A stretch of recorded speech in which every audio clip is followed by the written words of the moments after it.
सुनाएंगे। नीतीश राणे ने सनातन बोर्ड बनाने की मांग कर दी। आपको बता दें, जगत गुरु के नेतृत्व में सनातन बोर्ड बने, ये उनकी तरफ से मांग की गई। आपको सुनवाएंगे उन्होंने क्या कुछ कहा, लेकिन वो कह रहे हैं कि हिंदू धर्म की रक्षा के लिए कदम उठाना बहुत ज्यादा जरूरी है। सनातन बोर्ड के जरिए हिंदू की जमीन का संरक्षण होना चाहिए।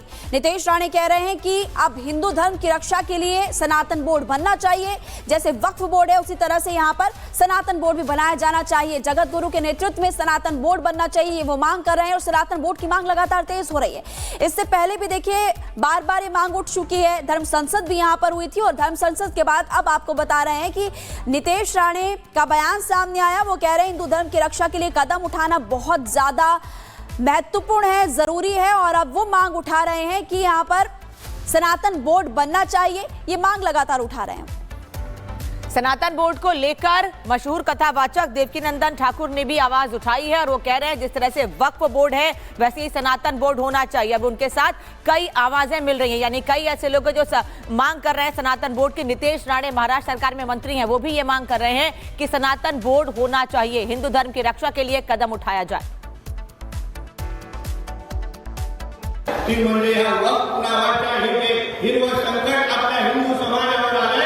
त्याला चोख प्रत्युत्तर देण्याची गरज आम्ही आपल्या सगळ्यांच्या माध्यमातून त्या बाजूने अगर वक्फ बोर्डचा एक संकट आपल्या समोर अगर उभा असेल तर स्वामींनी ह्या निमित्ताने मी आपल्याला विनंती करेन की आपण ही जगद्गुरू या नात्याने आपल्या हिंदू धर्मासाठी एक सनातन बोर्ड हा कसा तयार होऊन सनातन बोर्डच्या निमित्ताने आपल्या हिंदू धर्माच्या सगळ्या जमिनींना संरक्षण स्वामी आपण भूमिका घेतली पाहिजे। सनातन बोर्ड निर्माण आपण करण्यामध्ये पुढाकार घ्या, जेणेकरून आजूबाजूला जे काही हिरवी चादरी टाकून आपल्या इन जमीन जे खरा म्हणतो आपल्या हिंदू धर्माची हिंदू समाजाची आहे ती परत एकदा आपल्याकडे आणण्याचं काम जसं आदरणीय नरेंद्र मोदी साहेब करतायत त्याच कामाला आपलाही आशीर्वाद या सनातन बोर्डच्या माध्यमातून मिळावा अशी विनंती आणि आवाहन तो नीतीश राणे महाराष्ट्र सरकार में मंत्री हैं, वो ये मांग कर रहे हैं कि सनातन बोर्ड होना चाहिए, जगत गुरु के नेतृत्व में सनातन बोर्ड बने। नीतीश राणे ये मांग कर रहे हैं और ये कोई पहले व्यक्ति नहीं है जो सनातन बोर्ड की मांग कर रहे हैं। इसके पहले भी उत्तर प्रदेश से, मथुरा से सनातन बोर्ड की मांग उठती रही है। मुंबई से सत्यप्रकाश इस वक्त हमारे साथ जुड़ रहे हैं। सत्यप्रकाश, पहले मथुरा में एक मशहूर कथावाचक देवकीनंदन ठाकुर ने आवाज उठाई, उसके बाद सनातन बोर्ड को लेकर धर्म संसद का भी आयोजन किया गया प्रयागराज में, और अब महाराष्ट्र से भी ये मांग उठ रही है।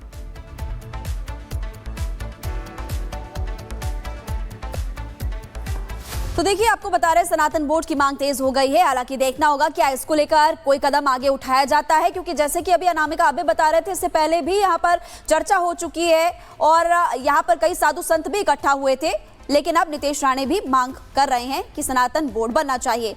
और इसी बीच आपको अगली बड़ी खबर बता दें। ये बड़ी खबर, औरंगजेब की कब्र पर बुलडोजर चलाने की मांग कर रहे हैं बीजेपी विधायक टी राजा। फडणवीस से वो मांग कर रहे हैं कि कब्र पर बुलडोजर चलना चाहिए, ये जमीन छत्रपति शिवाजी महाराज की है जबकि औरंगजेब की नहीं है। उन्होंने ये भी कहा कि कुछ लोग हैं जो कि मत्था टेकने के लिए जाते हैं कब्र पर, और उन्होंने कहा महाराष्ट्र और पूरे भारत की जो जमीन है वो छत्रपति शिवाजी महाराज की है, ना कि औरंगजेब की। औरंगजेब ने हजारों लाखों हिंदुओं का कत्ल किया, जुल्म ढाया था, और उसकी जो कब्र है अभी भी जस की तस वहीं पर बनी हुई है, उस पर बुलडोजर एक्शन होना चाहिए। अब वो समय आ गया है, महाराष्ट्र का ही नहीं भारत के हिंदू की डिमांड है उस औरंगजेब की खबर पर बुलडोजर जल्द से जल्द चढ़ाए। औरंगजेब का नाम और निशान महाराष्ट्र की पवित्र धरती से मिटाए।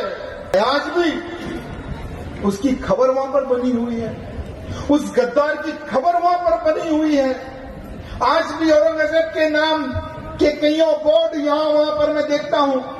जब संभाजीनगर एयरपोर्ट से मैं उतरता हूं तो वहां पर भी एक बड़ा नाम दिखता है, औरंगाबाद एयरपोर्ट में आपका स्वागत है। जब नाम बदला गया तो फिर भी ये नाम क्यों, मैं पूछना चाहता हूं। तो भारतीय जनता पार्टी के विधायक टी राजा जिन्होंने ये मांग की है, वो कह रहे हैं कि औरंगजेब की कब्र पर बुलडोजर चलना चाहिए। महाराष्ट्र के सीएम फडणवीस से उन्होंने ये अनुरोध किया है, औरंगजेब की कब्र पर बुलडोजर चलाया जाए। एक कार्यक्रम में बोलते उन्होंने ये बातें रखी हैं। औरंगजेब ने संभा जी को नुकसान पहुंचाया, हमारी जमीन पर औरंगजेब की कब्र क्यों बनी हुई है हमारी जमीन पर, यह भी उनका कहना है। यह जमीन छत्रपति शिवाजी महाराज की थी और उस जगह पर औरंगजेब की कब्र क्यों बनी हुई है। टी राजा ने यह सवाल पूछा है, भारतीय जनता पार्टी के विधायक हैं और अब वो ये भी कह रहे हैं कि महाराष्ट्र के मुख्यमंत्री को इस पर कदम उठाना चाहिए, बुलडोजर चलाना चाहिए कब्र पर। तो एक तरफ टी राजा लगातार मांग कर रहे हैं, लेकिन एआईएमआईएम अध्यक्ष असदुद्दीन ओवैसी का अचानक से छत्रपति शिवाजी महाराज के प्रति प्रेम जाग उठा है और कुछ दिन पहले ही ओवैसी ने यह कहा था कि शिवाजी कभी मुस्लिमों के खिलाफ नहीं थे, हम उनकी बहुत ज्यादा इज्जत करते हैं। आपको सुनवाते उन्होंने क्या कुछ कहा। हमारे मराठा भाइयों से मैं कहना चाहूंगा कि छत्रपति शिवाजी महाराज के असदुद्दीन ओवैसी बहुत इज्जत करता था, है और रहेगा इंशाअल्लाह ताला। क्यों करता था? क्योंकि छत्रपति शिवाजी महाराज मुसलमानों के खिलाफ नहीं थे। ये बीजेपी का झूठा प्रोपेगेंडा है। छत्रपति शिवाजी महाराज जब कल्याण को फतह किए तो कल्याण के नवाब की बहू उनके सामने लाई गई थी, तो शिवाजी महाराज ने कहा कि ये मेरी बहू की तरह है और उसको इज्जत के साथ वापस भिजा दिया। जब बोलो बीजेपी वालों, आरएसएस वालों, जब आगरा के किले में छत्रपति शिवाजी महाराज निकलकर भागे, वहां से निकले, तो कौन उनके साथ था? मदारी मेहतर उसका नाम था, वो मुसलमान था। और मध्य प्रदेश के मंत्री कैलाश विजयवर्गीय ने बड़ा बयान दिया है, शिवाजी महाराज ना होते तो मेरा नाम कलीमुद्दीन होता, मेरा नाम कैलाश तो इसकी वजह से पड़ा क्योंकि शिवाजी महाराज का नाम था, शिवाजी महाराज का नाम था। यह छत्रपति शिवाजी की वजह से हिंदू धर्म जिंदा है।